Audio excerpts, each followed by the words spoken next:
Good morning বন্ধুরা, শুভ সকাল। নমস্কার সবাইকে। আজকে হোলি, তো অনেকে কালকে দোল পূর্ণিমা, মানে বাঙালিরা দোল পূর্ণিমা মানায়নি, উৎসবটা হয়তো উদযাপন করেনি, অনেকে করেছে কারণ গ্রহণের জন্য। তো অনেকেই আজকে হোলির দিনেই বসন্ত উৎসব পালন করবে। সবাইকে আমার তরফ থেকে হোলি, দোল, বসন্ত উৎসব যাই বলো না কেন, তার অনেক শুভেচ্ছা। শুধু শরীরের বাইরেটা নয়, মনটাকেও রাঙিয়ে দাও। সব কালিমা মুছে ফেলে মনকে রঙিন করে তোলো।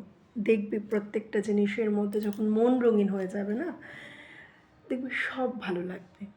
রং বেরঙের জিনিস দেখতে যেরকম ভালো লাগে, মনটাও যখন রঙিন হয়ে যায়। কে কী ভাবলো, কে কী বললো, একদম কেয়ার করো না। জীবনটা একান্ত তোমার, ভালো থাকাটা তোমার অধিকার। যেই পরিস্থিতিই হোক না কেন, ভালো থাকতে হবে।